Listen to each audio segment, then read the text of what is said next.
Imagine a world where the warmth of the sun doesn't just nurture life, but fundamentally decides its gender.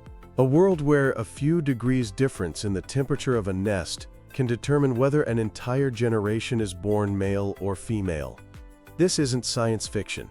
It's the reality for countless reptiles, from the sea turtles swimming in our oceans to the mighty crocodiles lurking in our rivers. This phenomenon, known as temperature-dependent sex determination, or TSD, turns the familiar XX and XY chromosomal system we know on its head. Today, we're diving deep into this fascinating biological process, exploring how a simple environmental cue like temperature can orchestrate one of life's most fundamental decisions. We'll uncover the molecular secrets, the evolutionary advantages, and the grave danger this very system now faces in our rapidly warming world. This is the story of how temperature forges gender.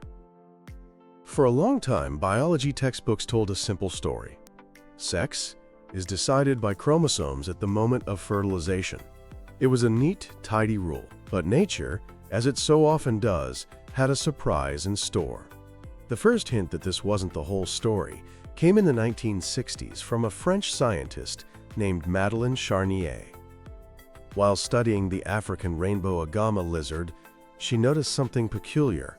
The ratio of male to female hatchlings in her lab wasn't random. It seemed to depend on the temperature at which she incubated the eggs. When she published her findings in 1966, the idea was so radical that much of the scientific community was skeptical. An environmental factor controlling a core genetic process? It seemed unlikely. It took another decade or two, with more and more rigorous studies piling up, particularly on turtles, for the scientific world to fully accept TSD as a real, widespread, and incredibly important mechanism. This discovery shattered the old paradigm and opened up a thrilling new frontier, forcing scientists to ask a very basic question: how on earth does temperature do this? So how does it work? How does a physical signal like heat get translated into a biological outcome as profound as sex? The answer lies in a complex and elegant cascade of events that happens inside the developing egg. It all starts with a critical window of time. The embryo's sex isn't decided for the entire incubation period. Instead, there's a specific sensitive phase, usually during the middle third of development, called the thermosensitive period, or TSP. During this window, the embryonic gonads are bipotential. They're like a blank slate, capable of becoming either testes or ovaries. It's only during the TSP that the embryo is listening to the temperature. The thermal cues it receives during this period lock in its sexual destiny forever. Temperatures before or after this window don't matter. At the very heart of this process is a single, crucial enzyme called aromatase. You can think of aromatase as a master molecular switch. Its job is to convert androgens, which we typically think of as male hormones like testosterone, into estrogens, the female hormones. In reptiles with TSD, the activity of this aromatase enzyme is incredibly sensitive to temperature. Let's take a typical sea turtle as our example. If an egg is incubated at a warmer temperature, say above 29 degrees Celsius, during that critical thermosensitive period, the aromatase gene goes into overdrive. The enzyme floods the developing gonad, converting any available androgens into estrogens. This surge of estrogen is the command signal that tells the gonad, "You are to become an ovary." The embryo develops as a female. Now, what happens at cooler temperatures? Below that 29-degree threshold, aromatase activity stays very low. The switch is essentially off. Without much aromatase to perform the conversion, androgens remain dominant. This high level of androgens is the signal that says, "You are to become a testis." The embryo develops as a male. The power of these hormones is absolute. Scientists have proven this by intervening in the process. They can take an egg that's incubating at a cool, male-producing temperature, inject it with estrogen, and poof, it develops into a female. Conversely, they can take an egg from a warm, female-producing nest and treat it with a chemical that blocks aromatase. Even in the heat, without the ability to make estrogen, the egg develops into a male.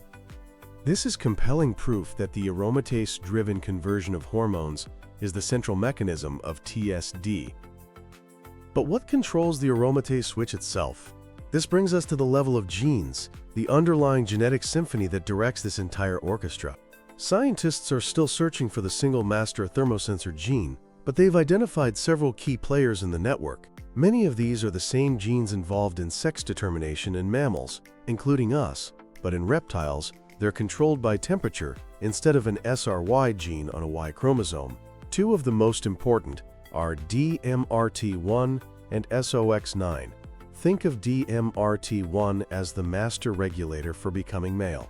At male-producing temperatures, its expression is cranked way up, initiating the development of testes.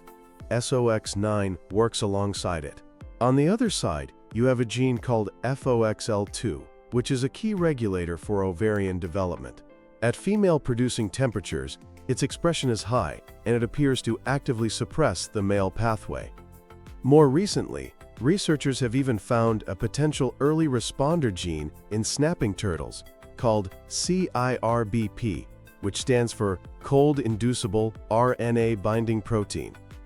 As its name suggests, it reacts quickly to temperature shifts and seems to be one of the very first dominoes to fall in the sex-determining cascade. So we have temperature-influencing genes, which control hormones, which determine the sex.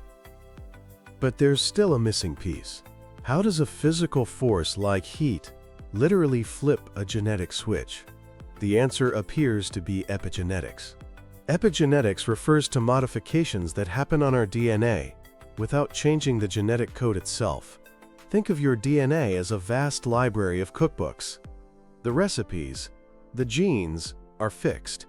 Epigenetics is like a librarian who puts sticky notes on the books, or even locks some away in a cabinet. It doesn't change the recipes, but it controls which ones can be read and used at any given time. One of the most exciting recent discoveries in this field came from studying the red-eared slider turtle. Scientists found a fascinating epigenetic switch. At male-producing temperatures, a gene for a specific enzyme called KDM6B is turned on. This KDM6B enzyme travels to the DMRT1 gene, our master male gene. It acts like a key, removing a specific chemical lock, a methyl group, from the proteins packaging the DMRT1 gene.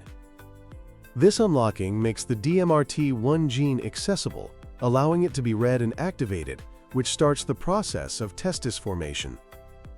At female-producing temperatures, KDM6B is not produced. The lock on the DMRT1 gene remains in place, keeping it silent.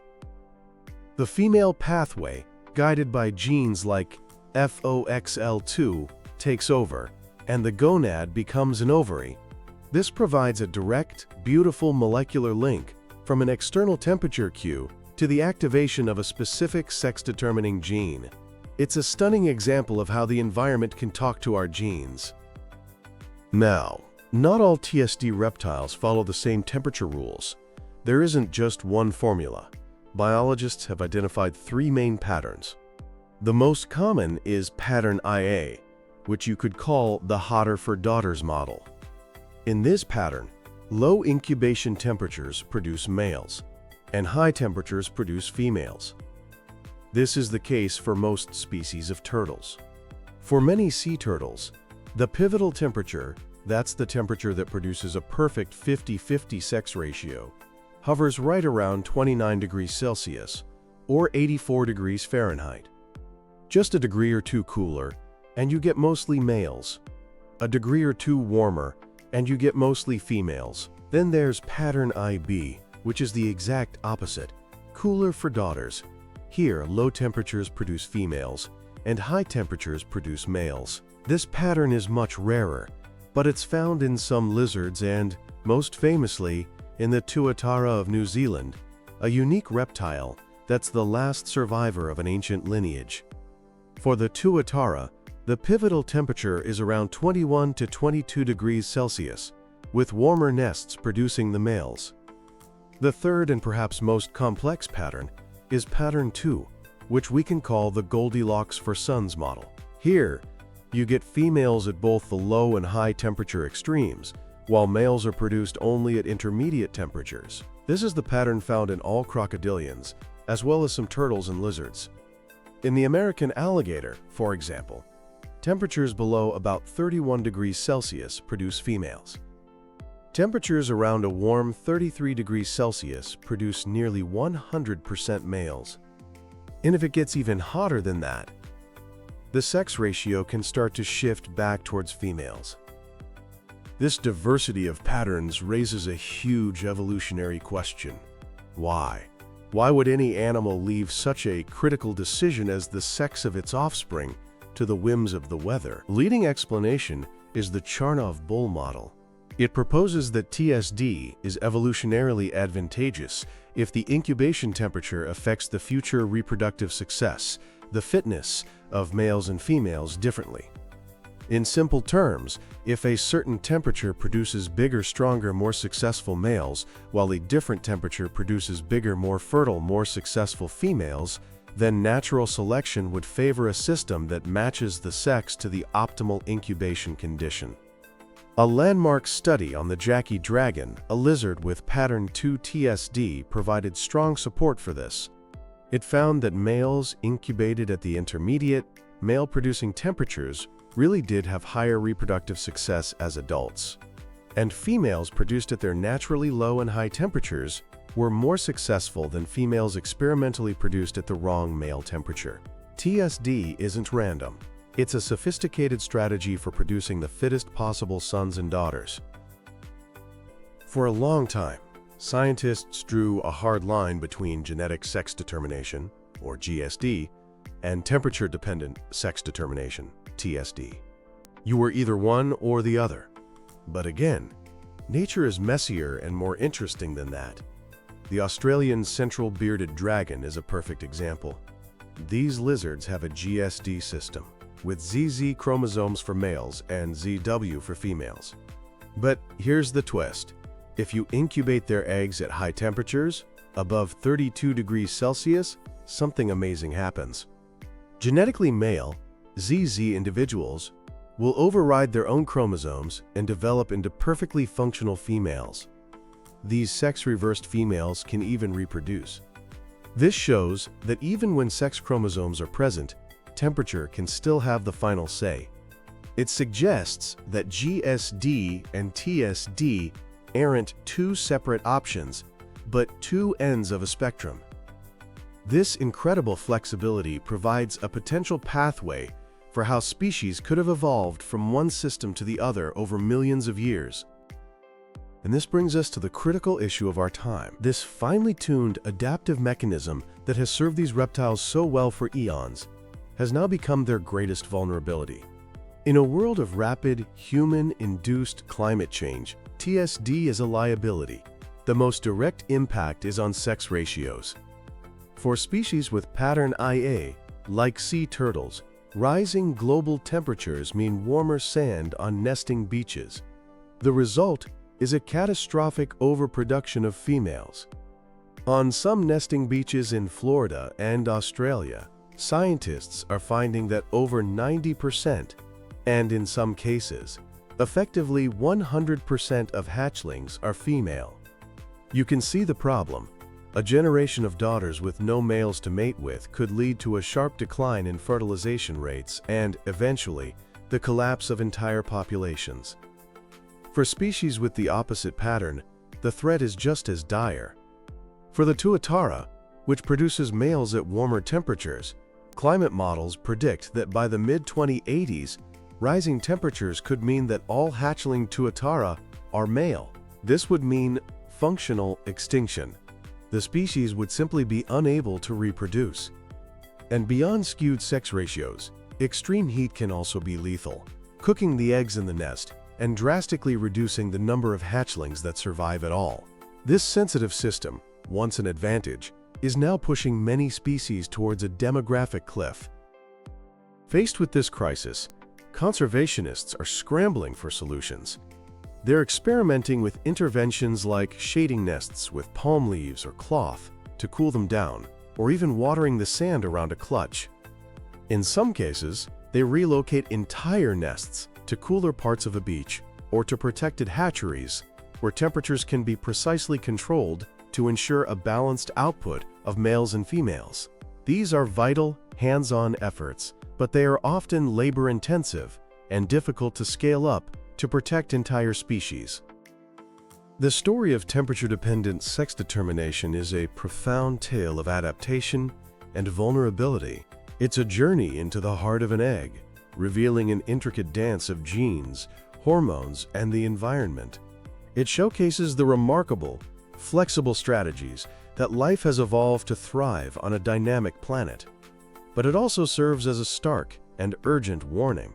A system that provided an evolutionary edge for millions of years is now being pushed to its breaking point by the unprecedented speed of modern climate change. The fate of sea turtles, crocodiles, and many other ancient lineages may now depend on our ability to understand this delicate biological balance, and more importantly, on our willingness to address the warming of the world that threatens to erase them. Their future is, quite literally, being decided by the degree